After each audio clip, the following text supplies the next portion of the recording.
Astaghfirullah warahmatullahi wabarakatuh. Alhamdulillah wassalatu wassalamu ala Rasulillah wa ala alihi wa sahbihi wa mawala wa la hawla wa la quwwata illa billahi wa alhamdulillah, segala puja dan puji hanya milik Allah Subhanahu wa taala. Shalawat dan salam tahdiahkan kepada Rasul kita Nabi besar Muhammad sallallahu alaihi wa alihi wasallam. Pertama-tama saya ucapkan ribuan terima kasih kepada penyelenggara pengajian di malam hari ini sudah mengundang saya untuk memberikan tausiah di tempat ini, dan ini kajian perdana karena belum ada tema khusus bahas kitab apa atau tafsir di mana. Jadi kajian malam ini kita akan membahas tentang ahamiyatul talabul ilm, pentingnya menuntut ilmu. Masyaallah muslimin yang dimuliakan Allah Subhanahu wa taala. Di dalam Al-Qur'anul Karim, ketika Allah Subhanahu wa taala menceritakan tentang kisah Nabi Allah Adam alaihi salatu wassalam dan sujudnya para malaikat, Allah Subhanahu wa taala berfirman, wa idh qala rabbuka lil malaikati inni ja'ilun fil ardi khalifah.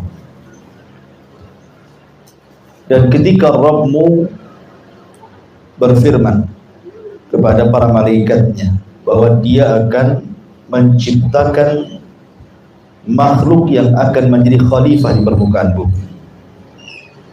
Maksud khalifah di sini artinya makhluk yang bergenerasi.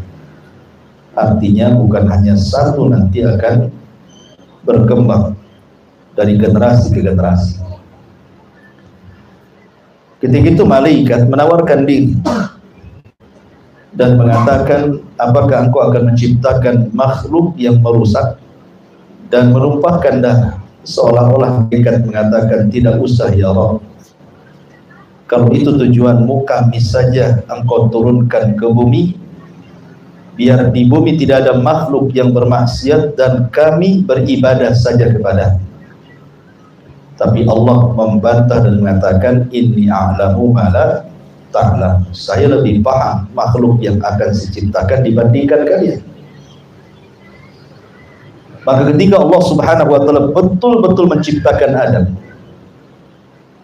dan Allah Subhanahu wa taala muliakan Adam dengan berbagai macam kemuliaan, salah satunya adalah Allah anugerahi ilmu.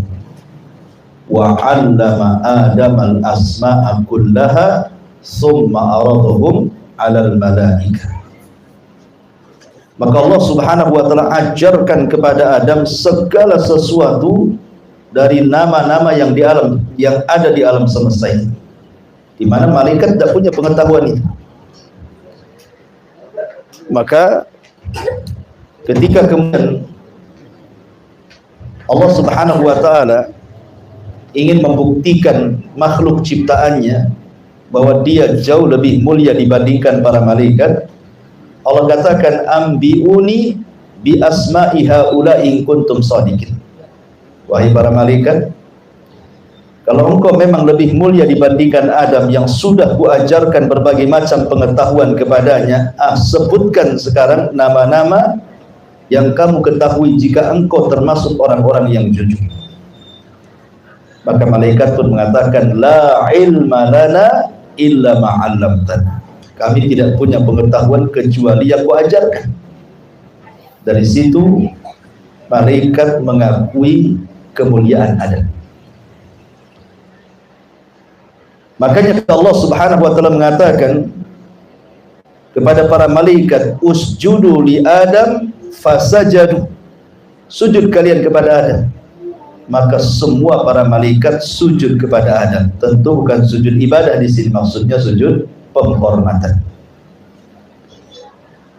Sebagian para ulama mengatakan ayat ini salah satu faedahnya adalah menjelaskan tentang fadlul ilm, keutamaan ilmu, di mana Adam alaihi salatu wasallam diunggulkan di antara para malaikat yang tidak pernah bermaksiat sama sekali kecuali ibadah haja kepada Allah.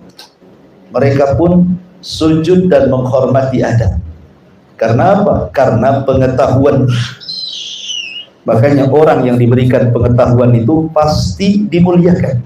Bukan hanya di mata Allah saja, di mata manusia pun dimuliakan orang yang punya ilmu. Baik ilmu agama ataupun ilmu dunia. Apalagi ilmu agama yang memuliakan bukan manusia saja, Allah angkat derajat dia. Dan Allah Subhanahu wa taala katakan yarfa'illahu alladhina amanu minkum walladhina utul ilma darajat. Allah angkat derajat orang-orang yang beriman di antara kalian dan orang-orang yang berilmu di antara kalian beberapa tingkatan. Dahulu di zaman Umar bin Abdul Aziz rahimahullah ta'ala, Umar bin Abdul Aziz suatu ketika mengutus mata-mata untuk apa? Memutus mata-mata untuk memata-matai orang-orang Romawi. Ya. Jadi mata-mata ini berangkat dari Baghdad kemana? Menuju negeri Romawi. Kemudian tengah malam mata-mata ini yang diutus oleh Umar bin Abdul Aziz ini, tiba-tiba ketika sampai di negeri Romawi itu, negeri Romawi kan semuanya orang Nasrani dan orang Islam. Tiba-tiba dia mendengar ada orang yang membaca Al-Quran tengah malam. Kemudian didengarkan, rasanya mustahil, mana ada di bumi Romawi ada orang Muslim. Setelah kemudian orang ini membaca Quran dan dia sholat malam, akhirnya sama mata-mata yang diutus oleh Umar bin Abdul Aziz ini didekati. Kemudian mencoba mengucapkan salam, Assalamualaikum. Tak dijawab. 2 kali Assalamualaikum, tak dijawab juga. 3 kali Assalamualaikum, tidak dijawab juga. Penasaran mata-mata, akhirnya didekati. Rupanya dia orang yang sudah tua dan buta. Kemudian mulailah berdialog dan mengatakan, wahai fulan, apakah engkau seorang muslim? Maka kata orang tua yang buta ini mengatakan, ya, saya seorang muslim. Kata mata-mata Umar bin Abdul Aziz, kalau engkau seorang muslim, kenapa ketika aku mengucapkan salam kau tak jawab? Harusnya dijawablah kan begitu. Maka kata orang tua buta ini, aku tidak mengira di bumi orang-orang Nasrani Romawi ini ada seorang muslim. Di sama-sama bingung, yang satu mengira tidak ada orang muslim, yang satu juga sama mengatakan seperti itu. Makanya saya tak jawab. Saya gak menyangka bahwa di tanah Romawi itu ada orang muslim. Baru engkau lah yang mengucapkan salam kepada aku. Makanya aku tak jawab kan. Maka mata-mata ini mengatakan, sebaiknya engkau tidak memberitahu siapapun. Saya mata-mata utusan Umar bin Abdul Aziz sang khalifah. Kemudian mendengar bahwa dia adalah mata-mata sang khalifah, orang tua buta ini tiba-tiba bersumpah, demi Allah, kalau aku meninggal dunia, aku akan menghadap kepada Allah Subhanahu wa ta'ala, meminta agar aku satu surga dengan sang khalifah. Itu mintanya. Akhirnya kemudian takjublah mata-mata ini dan mengatakan, saya ingin tahu kenapa kau ada di sini. Setahu saya ini tanahnya Romawi, tanahnya orang Nasrani, nggak ada orang Muslim. Kenapa kau ada Muslim di sini? Maka orang tua buta ini menceritakan kisahnya, bahwa dia dulu mantan prajurit, diutus oleh khalifah untuk menyerang Romawi, kemudian tertawan, dan dia seorang hafizul Quran. pakar Quran, hafal Al-Quran. Kemudian ketika aku tertangkap oleh orang Romawi, sama orang Romawi dipaksa untuk murtad jadi Nasrani, aku pun tak. Kemudian mereka membuat pilihan murtad ataupun congkel matanya.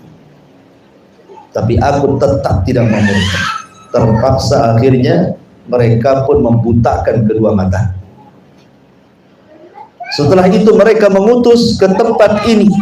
Aku diasingkan oleh mereka dan aku hanya bisa makan satu hari itu hanya dapat jatah satu roti saja. Setiap hari seperti ini. Sehingga aku habiskan waktu-waktuku hanya untuk qiyamul lail, membaca Quran, berzikir, apa yang harus aku lakukan? Tawanan. Kemudian mata-mata ini mengatakan, baik, saya akan laporkan perkara ini kepada Umar bin Abdul Aziz supaya kau bebas. Berangkatlah kemudian mata-mata ini pulang, melaporkan tentang kisah orang buta ini kepada siapa? Umar bin Abdul Aziz. Marah Umar bin Abdul Aziz. Akhirnya dia mengirim surat. Kemudian surat itu ditujukan kepada pemimpin Romawi dan mengatakan, ada satu prajurit yang hafal Quran, yang kau tawan, yang kau siksa, yang kau butakan matanya.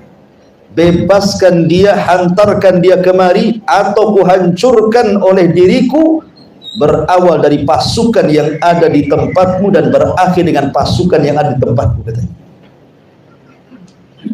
Ketakutan Raja Romawi. Baca surat Umar bin Abdul Aziz, gemetar dia. Akhirnya kemudian dia perintahkan prajuritnya, cari itu orang tua buta si Muslim itu, katanya. Balikkan dia kepada Umar bin Abdul Aziz. Dicarilah oleh prajurit itu. Pas ketemu, rupanya sudah meninggal. Makin takutlah kan gitu. Cemana ini sudah meninggal, tak mungkinlah jasadnya kemudian dihantar. Nanti kalau sampai dibunuh, makin marah Umar bin Abdul Aziz. Akhirnya kemudian dia ngomong sama pembawa surat Umar bin Abdul Aziz, ini gimana? Demi Allah kami tidak membunuh, dia mati sendiri, katanya. Gitu. Mungkin dia kelelahan, kecapean karena ibadah, mungkin dia mati sendiri. Bukan kami yang membunuhnya. Bilang sama Umar bin Abdul Aziz, bukan kami yang membunuhnya. Akhirnya kemudian ya sudah, kata yang membawa surat itu, nanti saya sampaikan. Tapi tolong mandikan, kafani dia dengan baik, masukkan ke kendaraan biar aku bawa balik. Akhirnya dimandikan, dikafankan, dimasukkan ke kendaraan, dibawa pulang lagi ke Umar bin Abdul Aziz. Kemudian ketika Umar bin Abdul Aziz melihat jenazahnya, dia tanya kepada mata-matanya, ada enggak pesan-pesan ketika kau berjumpa dengan dia? Maka mata-matanya mengatakan, demi Allah dia pernah mengatakan, bersumpah wallahi, kalau aku dihadapkan kepada Allah, maka aku ingin satu surga bersama Umar bin Abdul Aziz. Hanya itu yang saya dengar. Akhirnya kemudian kata Umar bin Abdul Aziz, insya Allah kalau aku masuk surga, dia pun masuk surga, aku akan berdoa kepada Allah agar aku satu surga dengan dia. Subhanallah, ya. Bagaimana sang khalifah memuliakan ilmu, karena orang ini sudah memuliakan Al-Quran, maka dia dimuliakan di mata khalifah dan tentunya akan lebih mulia lagi di mata Allah. Begitulah Allah angkat derajat orang-orang yang beriman dan derajat orang-orang yang berilmu. Dahulu di zaman Abu Hanifah, Abu Hanifah itu punya murid namanya Abu Yusuf. Abu Yusuf ini seorang qadhi pada kerajaan Harun ar-Rasyid rahimahullahu ta'ala. Jadi Abu Yusuf ketika kecil ini anak yatim, orang miskin, dan dia selalu membantu ibunya di pasar. Kalau tidak dibantu, maka mereka akan susah makan. Akhirnya kemudian suatu ketika Abu Yusuf ini dicintakan ilmu. Jadi kalau ada pengajian di masjidnya Abu Hanifah, dia selalu hadir, terkadang di emperannya, didengerin aja. Jadi ketika Abu Hanifah melihat ada anak kecil di emperan masjid, ngapain itu? Nah ditanya, saya ingin belajar. Kata Abu Hanifah, masuk saja. Karena melihat kesungguhannya, maka Abu Hanifah pun menyuruh agar Abu Yusuf masuk di majelisnya. Ya. Lah, pada satu hari, rupanya dia tidak membantu ibunya. Harusnya dia ke pasar, dicari sama ibunya. Rupanya dicari-cari, ada pula di masjid Abu Hanifah sedang belajar, dijewer anak itu, dibawa balik. Kerja kamu, katanya. Ngapain kau di sini? Subhanallah. Lah ketika kemudian hendak diambil oleh Abu Hanifah, dibawa bekerja ke pasar itu, datang Abu Hanifah dan mengatakan kepada ibunya, ya Ummah, biarkanlah anakmu Abu Yusuf ini belajar di sini. Apa kata ibunya? Engkau sudah merusak anakku, katanya. Dibilang sudah merusak anakku. Kau sudah merusak anakku, katanya. Kalau dia tidak bekerja, aku akan makan apa, katanya. Dasar kau sudah merusak anak, biarkan dia pergi sama saya, katanya. Bantu saya di pasar. Abu Hanifah ini orang kaya, dia imam madhab yang paling kaya itu Abu Hanifah, punya perusahaan tekstil bahasa kita, banyak karyawan. Jadi Abu Hanifah mengatakan, berapa penghasilan kamu sehari? Kata ibunya, sekian dan sekian. Aku bayar setiap harinya sesuai dengan keuntungan dan modalmu. Biarkan anakmu tinggal di sini, belajar di sini. Oh, enak tuh kalau punya guru kayak gitu. Ustaz, bisa nggak dititipkan di pondok? Tapi gratis kan ya? Aduh, kalau saya jadi Abu Hanifah nggak apa-apa. Ya. Masyarul muslimin yang dimuliakan Allah Subhanahu wa taala. Akhirnya Abu Yusuf pun tinggal di situ. Ada satu perkataan yang menarik ketika ibunya marah-marah. Kata Abu Hanifah, wahai ibu, biarkan anakmu tinggal di sini belajar sama saya. Saya janjikan nanti suatu hari dia akan makan falujah. Falujah itu makanan khusus yang dimakan khalifah saja. Dia nggak dimakan siapa, itu makanan paling lezat, paling enak, yang dimakan sama khalifah saja. Orang lain nggak makan itu. Itu makanan menteri, falujah itu. Ibunya ketawa lah. Kira orang miskin makan falujah dari mana, kata ibunya ini. Ngayal saja Abu Hanifah ini, katanya. Akhirnya ketika betul-betul Abu Yusuf belajar kepada Abu Hanifah, lama-lama digembleng sampai kemudian menjadi murid pilihan Abu Hanifah, menyerap semua ilmu Abu Hanifah, diambil Abu Yusuf. Setelah Abu Yusuf kemudian cerdas, dikenal keilmuannya, tertariklah Harun ar-Rasyid mencari seorang qadhi, seorang hakim agung. Akhirnya meminta kepada Abu Hanifah, bagaimana kalau seandainya kau kirim muridmu untuk jadi qadhi di kerajaan? Kata Abu Hanifah, ada muridku yang cerdas, ambillah dia.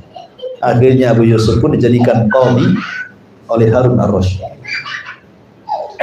Ketika ada perkumpulan para menteri di istana Harun ar-Rasyid, Harun ar-Rasyid itu walaupun khalifah, dia hormati ulama. Maka diundanglah kemudian siapa? Abu Yusuf, dan didudukkan di samping. Ya, namanya majelis raja, pasti keluar tuh makanan enak. Rupanya keluar pula makanan falujah itu. Ketika Abu Yusuf melihat falujah itu, bukan dimakan, ketawa dia. Ketawa, asik ketawa dia. Kata khalifah, kenapa kau tak makan? Makan, kenapa kau tertawa? Nggak enak ya, katanya. Kata Abu Yusuf, subhanallah. Akhirnya ceritakan dia sama Harun ar-Rasyid, masa ketika belajar dari awal sampai akhir, diceritakan bahwa ibunya pernah marah-marah ketika dia masih kecil. Kata Abu Yusuf, kata Abu Hanifah, biarkan dia belajar kepadaku, kujanjikan dan kupastikan anakmu nanti makan falujah. Subhanallah, Abu Hanifah tidak melihat dengan matanya. Abu Hanifah melihat dengan firasat. Dia punya firasat. Ya. Dan hari ini kejadian ucapan Abu Hanifah, aku makan falujah. Maka kata Harun ar-Rasyid, demi Allah, Allah telah mengangkat siapapun yang dititipkan ilmu kepada. Siapa yang tidak kenal Abu Yusuf? Seorang ulama besar, ya, mazhab Hanafi, pengganti Abu Hanifah. Ma'asyiral muslimin yang dimuliakan Allah Azza wa Jalla, menunjukkan apa? Kemuliaan ilmu, mengangkat semuanya. Bahkan ada cerita lagi yang lebih hebat lagi. Siapa tidak kenal seorang alim namanya Atha ibn Di'amah? Itu ulama Mekah, ulama dunia, satu dunia belajar sama Atha di zamannya. Atha ibn Di'amah. Atha bin Abi Rabah. Jadi Atha ini oleh Allah Subhanahu wa taala diberikan ujian berupa cacat fisik. Matanya buta sebelah, hidungnya belesek ke dalam, bukan pesek. Kalau pesek masih mendingan, ini belesek ke dalam. Ya. Sudah buta sebelah, hidungnya belesek gitu ya, ke dalam, rata jadinya mukanya ya. Kemudian tangannya setruk, tidak bisa digerakkan, kakinya pula pincang, dan dia seorang budak berkulit hitam. Bayangkan, banyak cacatnya.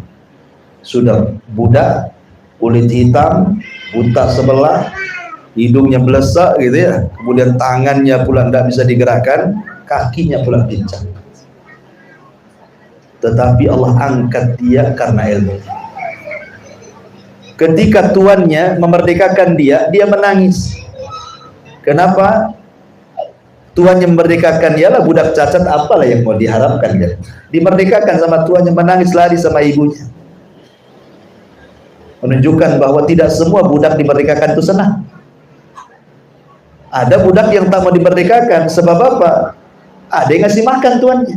Kalau dimerdekakan kan hidup sendiri, gimana cari makannya? Dia menangis sama ibunya. Tapi ibunya wanita yang berakal. Dia mengatakan, wahai anak, sudah kalau begitu tinggallah kau di Masjidil Haram. Nanti di situ banyak orang kasih makan. Di situ banyak para ulama. Kau bisa belajar sama mereka. Akhirnya betul-betul Atha ini tinggal di masjid itu, Masjidil Haram. Waktu itu penuh dengan ulama. Di zaman itu semua ulama tumpahlah di masjid itu. Subhanallah. Dia hanya bisa belajar lewat pendengaran. Cemana mau nulis, tangan pun setruk, nggak bisa tangannya digerakkan, mata pun buta sebelah. Jadi dia hanya belajar lewat telinga saja. Mendengar, disimpan, mendengar, disimpan. Ketika dia sudah berpuluh-puluh tahun tinggal di masjid itu, ulamanya pun satu persatu meninggal dunia. Ketika sudah tidak ada ulama lagi di masjid itu, semua ilmunya diserap oleh apa ini? Maka dari satu dunia semua belajar kepada apa. Jadi kalau ada musim haji datang, orang-orang mengatakan di sini tidak ada mufti yang lebih hebat dibandingkan Atha. Ketika itu sang khalifah datang, Sulaiman ibn Abdul Malik, dengan dua anaknya haji. Ya, karena kerajaan kan pusatnya di Basrah ketika itu, Baghdad. Haji itu Sulaiman ibn Abdul Malik. Kemudian dia mendengar ulama, kebesaran ulama besar di Mekah ini. Dia suruh anaknya belajar selama musim haji itu. Setelah ketika selesai belajar dan mau pulang karena sudah selesai haji, maka Sulaiman ibn Abdul Malik ngomong sama anaknya, kamu tidak boleh meremehkan ilmu. Bapak memang seorang khalifah, tapi tidak pernah bapak merasa rendah kecuali di hadapan orang ini. Dia sudah hitam, buta sebelah, rata, setruk, tapi bapakmu lebih hina dibandingkan dia. Maka dia mengatakan kepada anaknya, kamu jangan macam-macam, betul-betul kau belajar. Pertanyaannya, siapa yang mengangkat derajat ulama ini yang cacat ini? Kalau bukan karena ilmu. Kalau dia tidak punya ilmu, siapa yang menghargai dia? Sudah cacat seperti itu banyak, nggak ada yang menghargai dia. Ilmu itulah yang menutupi cacatnya. Ilmu itu menutupi kebutaannya, kepincangannya, ya, peseknya gitu ya, hitamnya, budaknya, ditutupi dengan pengetahuannya. Bagaimana Allah angkat derajat orang-orang yang berilmu, dan Allah angkat derajat orang-orang yang beriman. Bahkan di zaman Umar radhiyallahu anhu, gubernur Makkah dipanggil oleh Umar bin Khattab radhiyallahu anhu. Al-Haris bin Rafi, Al-Haris bin Rafi atau Rafi bin Haris, wallahu a'lam, antara itu namanya. Jadi gubernur Makkah ini intinya dipanggil oleh Umar bin Khattab radhiyallahu anhu. Kemudian Umar bertanya, kau datang kemari Makkah, kau wakilkan sama siapa? Katanya gubernur Makkah ini, ada wahai Amirul Mukminin, aku wakilkan kepada orang namanya Abdurrahman ibnu Abzah. Abdurrahman ibn Abzah. Umar tidak kenal. Wakil gubernur tidak kenal. Kata Umar, siapa itu Abdurrahman ibn Abzah itu? Padahal Umar di Madinah.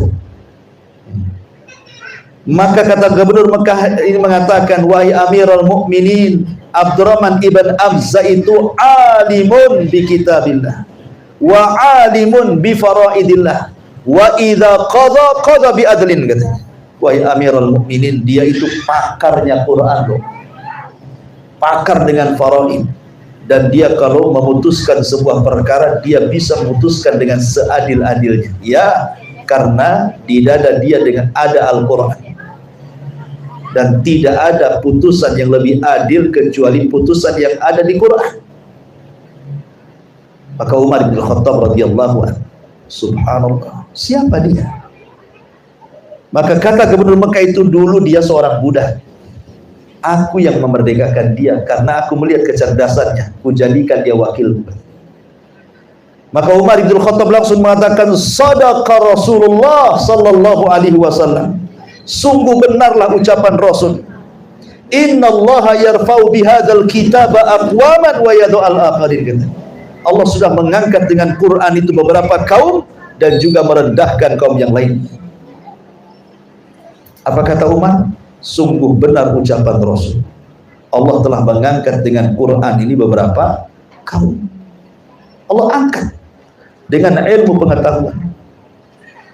Karena tanda Allah memberikan kebaikan kepada kita, ikhwan. Tandanya kalau Allah berikan kebaikan kepada kita, apa tandanya? Kalau Allah sedang memberikan kebaikan kepada kita, tandanya Allah cerdaskan kita dalam agama. Dan itu berdasarkan sabda Rasul, man yuridillahu khairan yufaqihu fiddin. Siapa yang dikehendaki kebaikan oleh Allah, maka Allah cerdaskan dia dalam agama. Maka jangan pernah bosan hadir di majelis taklim, karena ini tanda Allah menghendaki kebaikan kepada kita.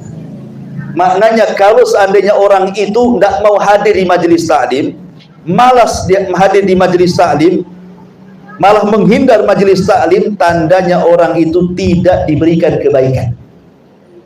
Dan kalau tidak diberikan kebaikan, bahaya.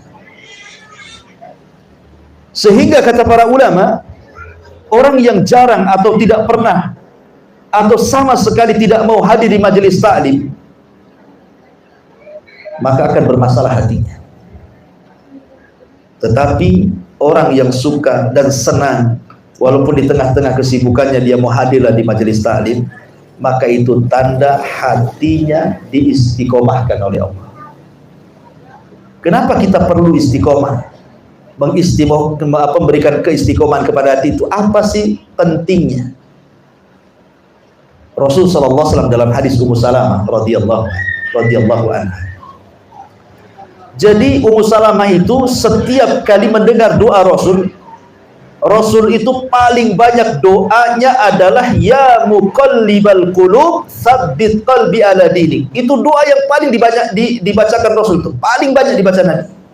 Wahai zat yang membolak-balikan hati, tetapkan hatiku di atas agama. Ya muqallibal qulub tsabbit qalbi ala dinik.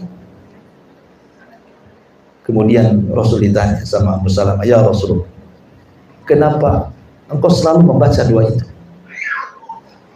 Mungkin gak Rasul sesat? Tidak mungkinlah Rasul sesat, ya. Rasul itu sudah diberikan petunjuk oleh Allah, bahkan dosanya saja sudah diampuni, yang telah, yang sedang, yang akan datang. Tapi kenapa dia meminta kepada Allah agar hatinya jangan dibolak-balikan? Ketika Ummu Salamah bertanya, Rasul, kenapa si doa itu saja yang kau baca? Kata Nabi SAW, ya Ummu Salamah, hati manusia itu berada di jemari Allah Subhanahu wa ta'ala. Allah bisa membalik sesuai dengan kehendaknya. Kapan dia sesat, bisa Allah sesatkan. Kapan dia berpetunjuk, Allah bisa kasih hidayah. Terserah Allah. Allah yang membolak-balikan hati orang. Betapa banyak orang yang baik kemudian dibalikkan hatinya jadi jahat. Betapa banyak pula orang jahat dibalikkan hatinya jadi baik. Makanya penting orang itu punya keistiqomahan hati. Dan salah satunya supaya istiqomah itu hadir di majelis taklim. Ada sebuah hadis dari Abu Hurairah radhiyallahu anhu. Jadi ada 3 orang yang hadir di majelis Nabi. Pertama masuk langsung duduk paling depan. Kedua masuk langsung duduk cari tiang paling belakang. Yang ketiga pula tak mau masuk, pulang dia. Jadi setelah Nabi menyampaikan mauidhahnya, wejangannya, kajiannya, kata Nabi SAW, ala ukhbirukum binafari thalath. Maukah kuhabarkan kepada kalian tentang 3 orang itu? Adapun yang masuk, dia mendekat kepadaku, fa'awahullahu alaihi, maka Allah akan berikan perlindungan kepada dia. Allah jaga dia. Adapun yang masuk ke majelis taklim, duduk pula cari tiang paling belakang. Kan kalau di masjid kan paling belakang cari tiang, bukan cari saf pertama ya. Cari tiang supaya agak selesa katanya orang Melayu. Gitu cari tiang. Duduk mana tiang yang mantap nih kan. Kalau bisa gede tiang biar nggak jatuh gitu ya. Maka karena dia malu-malu kata Rasulullah, amma tsani, adapun yang kedua, fastahyallahu alaihi, adapun yang malu-malu dia tak mau dekat-dekat gurunya, malah cari yang belakang, Allah pun malu sama dia. Adapun yang ketiga, fa'arad, dia nggak mau masuk malah pulang dia. Apa kata Rasul? Fa'aradallahu alaihi, Allah palingkan hatinya. Kalau Allah sudah berpaling dari hati kita, maknanya Allah tidak akan memberikan rahmat kepada kita. Kalau kita tidak diberikan rahmat, artinya didekatkan dengan laknat. Itu maksud. Orang kan cuma 2, dapat rahmat atau dapat laknat. Kalau dapat rahmat, jauh dari laknat. Kalau dapat laknat, jauh dari rahmat. Kalau Allah berpaling, berarti Allah tidak akan berikan rahmatnya. Berarti Allah dekatkan orang ini kepada laknatnya. Dan nanti pada hari kiamat Allah tidak akan memandang dia. Alhamdulillah. Bahaya orang yang gak mau hadir di majelis taklim, karena dia akan cenderung pada syahwat dan syubhat nantinya. Makanya bersyukur, alhamdulillah ada majelis-majelis taklim. Di mana saja ada majelis taklim, antum ada waktu hadir di situ. Itu keutamanya besar. Kenapa ikhwan? Karena Rasul pernah mengatakan, apabila orang habis ngaji seperti ini, selesai ngaji, ya, apa kata Rasul? Kumu maghfuran lakum laqad buddilat sayyi'atukumul hasanat. Berdirilah kalian, bubar kalian, karena dosa-dosa kalian sudah diampuni, di mana keburukan kalian sudah diganti dengan kebaikan. Lihat kata Rasul. Jadi orang kalau bermajelis taklim sampai selesai ngaji, kemudian bubar pulang, kata Rasul, kumu maghfuran lakum, pulanglah kalian. Kenapa? Allah sudah ampuni dosa kalian. Bahkan bukan hanya itu saja, Allah ganti keburukan kalian dengan kebaikan kalian. Jadi semata-mata antum hadir di majelis taklim, itu sudah diampuni dosanya. Kita aja paling susah mau istighfar setiap hari itu. Padahal dosa sudah jelas, hari-hari kita berbuat dosa. Enggak lah, saya nggak berbuat dosa Ustaz. Itu handphone di tangan antum itu tuh yang buat dosa tuh. Hari-hari tengok itu iklan-iklan telanjang semua di dalam. Apa nggak dosa tuh? Hari-hari antum buat dosa, bilang tak punya dosa pula, ya kan? Tapi kita pun tidak pernah istighfar. Kalau orang sudah malas istighfar itu, paling enak tobat itu hadir di majelis taklim. Gimana orang nggak paham? Nggak paham pun diampuni. Yang tidur di tiang Ustaz, insya Allah dapat juga. Yang penting hadir lah. Awalnya ya tidur-tidur, lama-lama semangat ya. Apalagi kalau ada konsumsi kan gitu ya. Awalnya niatnya karena konsumsi, insya Allah nanti lillahi ta'ala kan gitu ya. Apa kata Imam Syafi'i? Talabtul ilma li ajli dunya wa ya'bal ilmu illa lillah. Dulu waktu aku pertama belajar, kata Imam Syafi'i, aku cari ilmu itu untuk dunia sebenarnya. Karena Imam Syafi'i itu orang miskin. Jadi dia cari tempat-tempat thalabul ilmi itu yang ada makannya di situ gratis. Ya kalau sekarang kayak panti asuhan atau apa gitu kan nggak bayar tuh. Ya. Kata Imam Syafi'i, pada awalnya aku mencari ilmu itu karena dunia, karena aku ingin makan saja di situ katanya.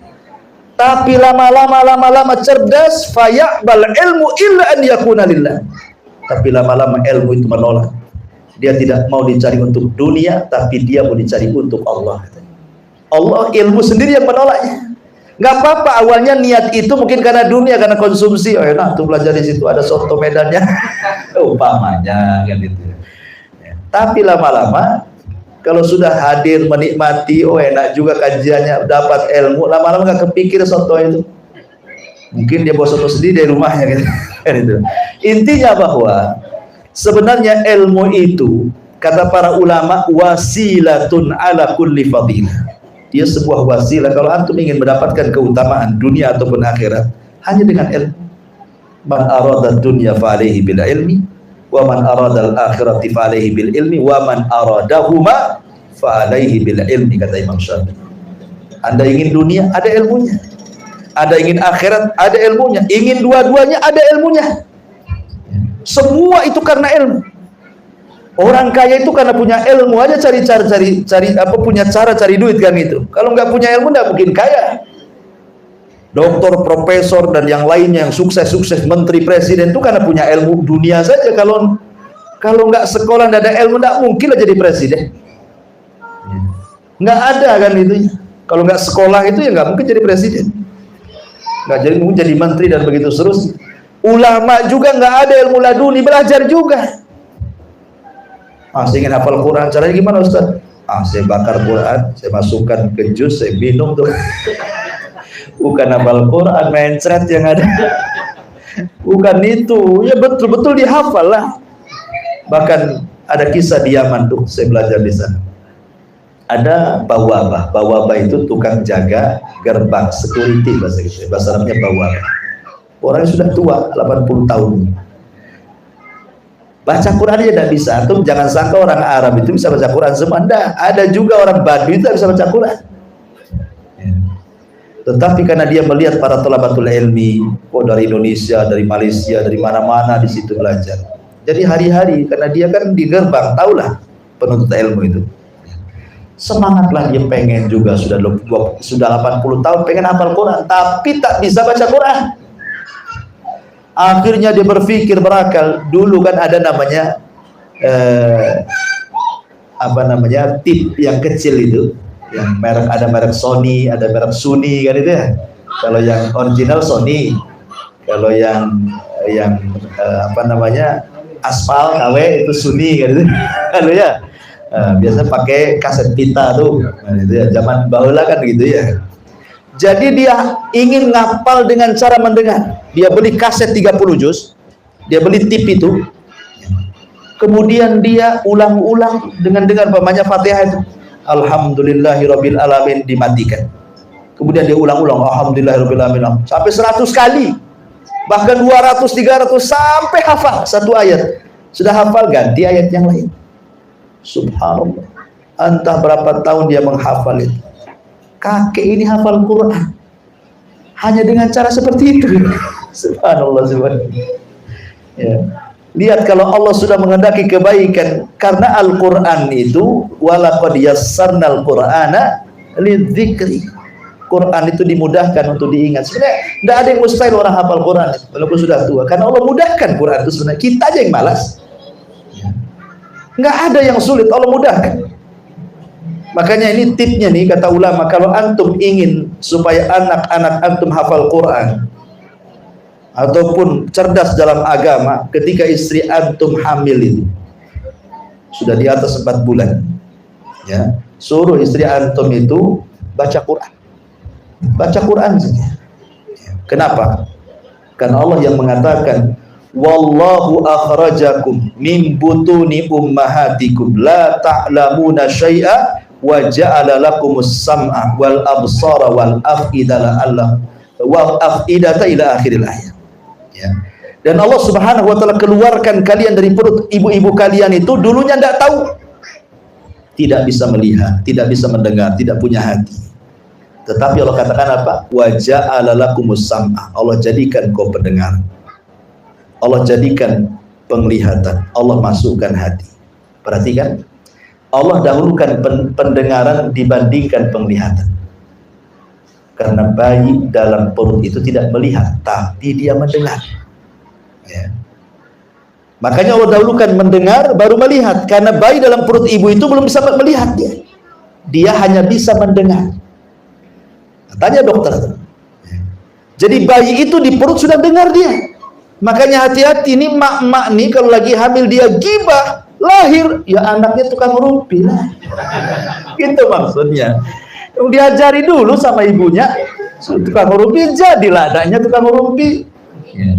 Tapi kalau ibunya baca Quran terus, itu udah dengar tuh si bayi itu.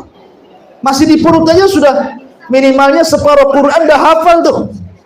Makanya ketika brojol jadi bayi diberikan penglihatan kemudian hati, sebenarnya sudah ada separuh Quran tuh. Jadi kalau dia ngapal Quran tuh mudah, karena apa? Sering dengar. Coba antum loh kalau logika ya, setiap hari antum umpamanya juz amma, setel aja setiap hari. Antum nggak usah baca Quran dari pagi sampai malam dengerin, besok lagi, lama-lama itu mesti adalah yang kecantol. Nggak mungkin kan yang kecantol. Logikanya seperti itu maksudnya. Nah, jadi orang tuanya itu biasakan ngapal Quran, jadi anak dengar jadinya. Jadi kalau sekali brojol itu masya Allah. Tapi kalau dangdutan ya orang tuanya, ya keluar kita lato-lato lah. Subhanallah. Ya. Masyaallah muslimin yang dimuliakan Allah Azza wa Jalla, intinya bahwa ya, jadi kisah-kisah tadi sebenarnya motivasi. Banyak lagi kisah-kisah sebenarnya yang ingin saya kisahkan juga ya, tapi juga ini juga baru perdana dan juga kondisi hujan juga ya. Mungkin untuk tema kali ini saya cukupkan, boleh nanti ada tanya jawab. Nanti untuk kedepannya, minggu depannya terserah apakah mau belajar hadis gitu ya, bapaknya ambil Arba'in Nawawi ya, atau mau belajar tafsir kita ambil dari juz amma gitu ya, atau mau belajar akidah dari kitab Ushul Thalatha, terserah nanti tentukan saja rapat Iwan mana yang cocok dengan di sini. Nah, saya ikut saja, tapi kalau bisa sebelumnya kasih tahu, jadi saya ada persiapan ya. Baik, untuk tema malam ini sekian saja. Silakan saya kasih waktu 10 menit kalau ada yang mau bertanya.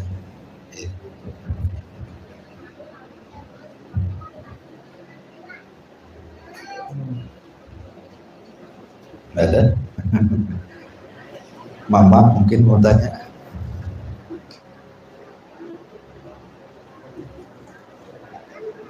Alhamdulillah sudah paham semua. Iya, sila. Waalaikumsalam. Mungkin kami di sini perdana ingin buat taklim Ustaz.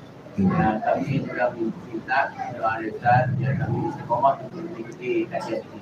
Iya. Yang kedua, kami minta nasihat apa, masukan juga dari Ustaz juga ya, karena kita masih banyak yang baru yang bertempat oleh kan, jadi kita pendapat juga kita pakai yang